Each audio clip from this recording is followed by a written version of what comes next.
Salut YouTube, comment ça va? Aujourd'hui, comme vous pouvez le voir, je suis en vacances. Il y a toute la panoplie, la casquette, les lunettes, et même le petit coup de soleil dans le cou. Et je comptais pas faire de vidéo pendant les vacances parce que je suis outre-Atlantique, aux États-Unis. Mais suite à un concours de circonstances, j'ai eu une voiture de loc assez intéressante. Vu que je la trouvais intéressante, je pense que ça va vous intéresser aussi. Donc je me suis dit que j'allais faire une petite vidéo et parler de la conduite aux US aussi. Donc cette voiture, qu'est-ce que c'est? C'est une Dodge, comme vous l'avez vu devant. Et c'est le modèle Durango. C'est un gros SUV qui fait 7 places. Vous avez les 2 places à l'avant, 3 places ici et 2 places ici. Ce qui nous fait un coffre assez petit, mais on peut rabattre les 2 sièges à l'arrière. Donc c'est assez intéressant. Vous le revoyez Durango, c'est le modèle. Et GT, c'est un pack d'options. Alors c'est pas ultra sportif, hein, c'est pas une SRT. Je me suis fait avoir au début avec tout ce qui était rouge, mais c'est juste quelques options en plus. Et ça vaut environ 40 000 $. C'est un modèle de 2023, c'est tout récent. D'ailleurs, elle n'a pas beaucoup de miles sur le compteur. Et oui, parce que vu qu'on est aux États-Unis, ça va être tout en miles. Je vous mettrai les unités métriques en bas quand ça sera nécessaire. Pourquoi j'ai eu ça? À la base, je devais avoir un petit SUV. Vu qu'on est aux États-Unis, je préfère pas prendre une voiture trop petite parce que les voitures ici sont énormes et c'est un peu effrayant des fois d'avoir une petite voiture. De toute façon, il n'y a pas plus petit qu'un sédan ici. Le sédan, c'est vraiment le minimum. Il y a quelques mini, on peut voir une ou deux smart par-ci par-là, mais c'est vraiment pas courant. La voiture moyenne, c'est un SUV. Dans certains états, ça va être un petit SUV. Par ici, là, je suis au fin fond de nulle part. Ça, c'est la taille moyenne, c'est-à-dire qu'il y a encore plus gros. Les pick-up, les F-150, F-250, F-350, il y en a sur la route, et pas mal. Donc, c'est pas plus mal que j'ai été upgradé. Et pourquoi j'ai été upgradé? Parce que je suis allé dans une agence. J'avais réservé il y a environ 4 mois une voiture, un petit SUV. L'année dernière, par exemple, j'avais une Toyota Corolla Cross. Sinon, là, ce que ça montrait comme exemple, c'était un GMC Terrain, avec l'accent américain. Mais quand je suis arrivé devant l'agence, au fin fond d'une banlieue, l'agence était fermée depuis 1 mois. Ça fait beaucoup et personne ne m'avait prévenu. J'avais même reçu une confirmation de ma réservation 2 jours avant. Donc au final, je suis retourné à la gare de la grande ville d'à côté et en arrivant, ils avaient une voiture et encore mieux, ils m'ont upgradé sans que je demande rien. Alors l'upgrade a un coût, ça consomme un peu plus qu'un petit SUV. Avant de vous parler de comment ça se conduit, je vais vous montrer les 2-3 petits trucs surprenants à l'intérieur. En tout cas surprenant pour moi qui ai l'habitude des vieilles voitures et surtout pas des trucs aussi récents. Déjà, pour régler les sièges. Bon, vous le voyez, c'est ici, c'est assez évident, même si quand on est au sous-sol et que c'est la première fois qu'on rentre, on ne le trouve pas trop. Moi, j'ai l'habitude d'aller regarder devant, mais il n'y a rien devant. Ça, c'est pour les lombaires. Ça, je sais même plus pourquoi c'est. Ça, c'est pour incliner le siège, normal. Et ensuite, je cherchais comment avancer et reculer. Au début, j'essaye ça, mais vous voyez, ça a fait ça. Donc, c'est pas ça. Et là, on cherche qu'est-ce qui se passe, comment ça se passe, comment déjà je fais pour le monter et le descendre, et l'avancer et reculer. En fait, on m'a expliqué, en fait, ce bouton, il fait pas juste ça et ça. Il peut s'appuyer vers le bas. Ça le fait descendre. Ça le fait remonter. Et pour le faire reculer, c'est comme ça. Ça, j'y aurais vraiment pas pensé, c'est pas évident du tout. Deuxième petite surprise, quand on monte, où est le frein à main? Vous voyez, ici, il n'y a pas du tout de frein à main manuel. Bon, c'est pas étonnant, c'est une voiture récente. Déjà, ils ont voulu garder l'espace pour les porte-gobelets. Mais il n'y a pas du tout de bouton pour le frein à main. D'ailleurs, ici, c'est vraiment un cockpit d'avion. Il y a des boutons de absolument partout. Il y en a dans la portière aussi. Donc, vraiment pas facile à premier abord de trouver. Et en fait, le frein à main, il n'est pas à droite, il n'est pas à côté. Il est à côté des pédales. Là où vous auriez la pédale d'embrayage sur une voiture manuelle. Ça, c'est le frein à main. Et pour l'enfoncer, c'est au pied. Là, il est mis. Et là, il est enlevé. Ce qui est un peu redondant avec le mode parking sur la boîte automatique. Mais dans les montées et descentes, il faut mieux quand même le mettre au cas où. Et le troisième truc vraiment intéressant, c'est ce mode de sport. Parce qu'à la base, je vous ai dit, c'est pas une version SRT, mais ça reste relativement sportif. Vous l'aurez peut-être vu, il y a des palettes au volant. Il y a le mode sport. Et ça avance. Du moins pour moi qui n'ai pas l'habitude des voitures très puissantes, ça fait quand même 295 chevaux. Et je peux vous dire que même avec le poids, ça avance. Et pour preuve, voici ce que ça donne avec un démarrage arrêté.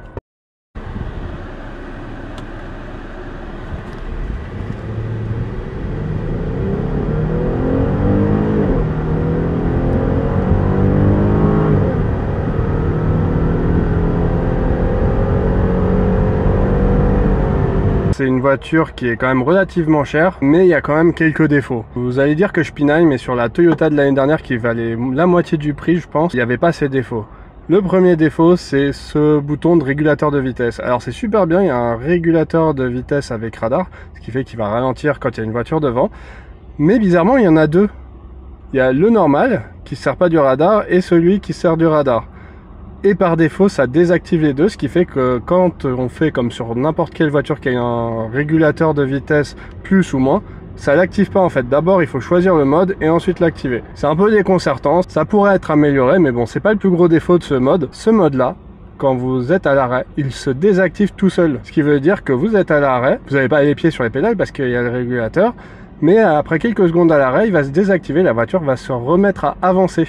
Alors que vous avez une voiture devant, ce qui fait que si vous n'êtes pas attentif, vous pouvez emboutir la voiture de devant. Enfin, je dis que vous pouvez l'emboutir, mais je pense pas parce qu'il y a un freinage d'urgence qui s'est activé une fois quand j'avais une branche derrière, et je pense qu'il freinera quand même tout seul. Mais bon, pas tip top pour l'expérience. L'autre truc pas très top, c'est le lane sense, qui est activé par défaut et qui va essayer de vous garder entre les lignes. En théorie, ça a l'air bien, et sur la Toyota de l'année dernière, c'était très bien, on pouvait lâcher le volant sur l'autoroute et ça tenait très bien entre les lignes, sauf que dans ce modèle-là, vraiment, ça va attendre d'être au bout de la ligne avant de vous remettre un peu brusquement. Ça fait des à-coups dans les volants. Et si vous le laissez tout seul, ça va vraiment faire comme si vous êtes bourré. Vous n'allez pas arrêter de faire de droite à gauche. Donc au final, c'est pas très utile, à part à vous empêcher de vraiment aller trop dehors si vous vous assoupissez un petit peu.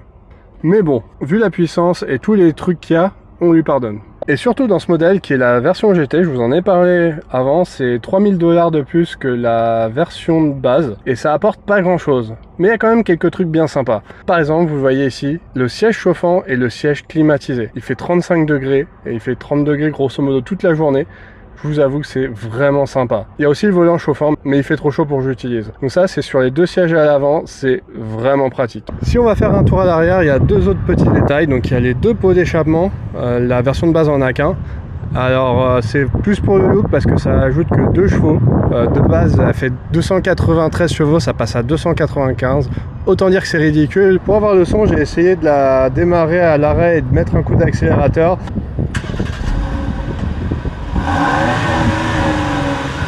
Mais en fait, la voiture limite à 3500 tours par minute, donc je peux pas vraiment vous la faire écouter à plein régime. Et en plus de ça, là il y a pas mal de vent, donc on n'entend pas très bien. Mais le vrai détail intéressant, c'est ça.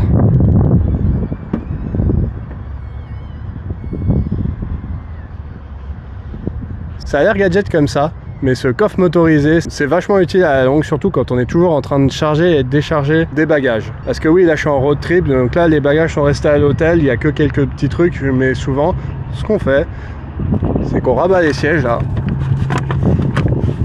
Hop. L'appui-tête se met pas bien, mais il se rabat bien. Et là, on a nos bagages qui vont jusque là. Ça fait vraiment un coffre énorme. Surtout vu qu'on n'a pas besoin des sièges à l'arrière. On n'a même pas besoin de ces deux sièges vu qu'on n'est que deux. On s'en est juste servi une fois parce qu'il pleuvait. On a mangé dans la voiture.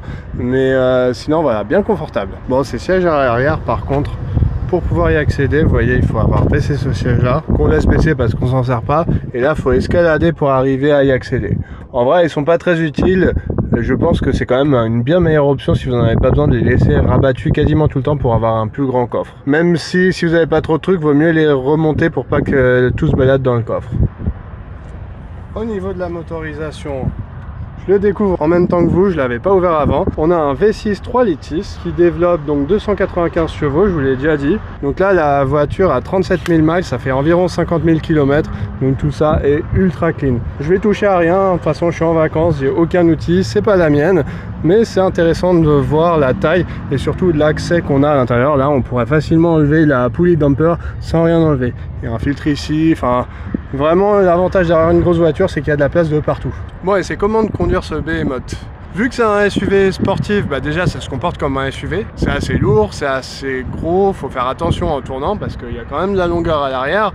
Mais ça reste très sportif, beaucoup plus que ce que j'ai l'habitude, et vraiment ça a de la reprise à toute vitesse. En tout cas toutes les vitesses légales, j'ai pas essayé au-dessus de 80 mph. Pour la direction, on pourrait penser que ça serait très aléatoire et tout, parce que c'est quand même gros et lourd, mais au final j'ai pas trop eu de soucis. Ça se conduit grosso modo comme une voiture lambda, surtout aux US vu que les voies sont larges. En fait j'ai la même sensation en conduisant cette voiture par rapport à ma Mini en France. C'est à peu près le même ratio entre la taille de la voiture et la route, ce qui en dit aussi assez long sur la taille des routes ici. Elle consomme aussi pas mal. Sur l'autoroute je suis à 26 mpg. Dès que j'arrive en ville ça descend pas mal, donc ça monte en consommation. D'ailleurs quand je l'ai pris elle était à 14 mpg. À mon avis le précédent locataire il avait le pied assez lourd, parce que là même dans les environs je suis jamais descendu en dessous de 23 mpg, et pourtant vous l'avez vu, des fois j'accélère un petit peu.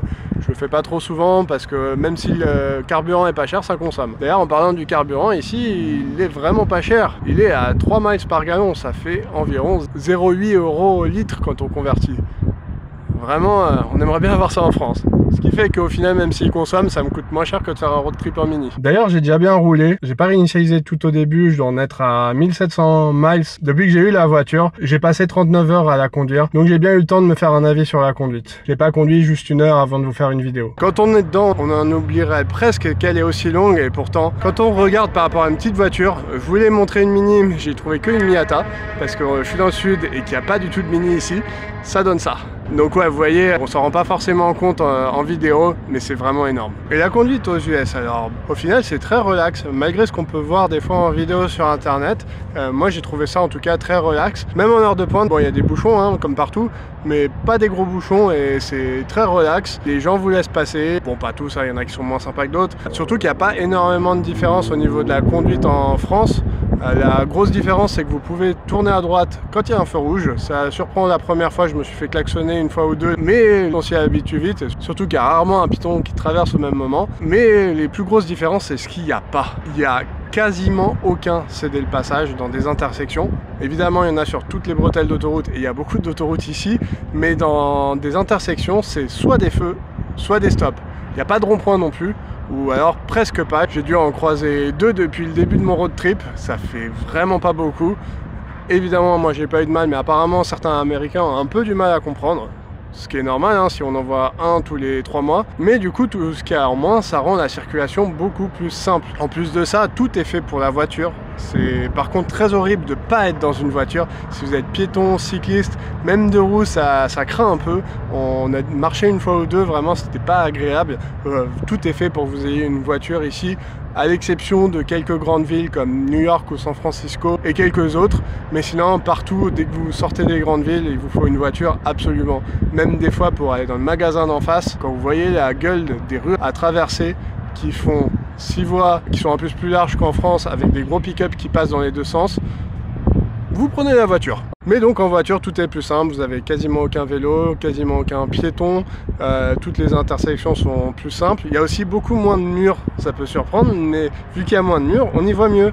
Ce qui fait qu'au feu, en général, on y voit très loin, au stop, on y voit très loin. Il n'y a pas besoin de s'avancer, regarder à droite, à gauche. Non, vous le voyez. Tout ça, ça participe vraiment à faire des États-Unis le pays de la voiture.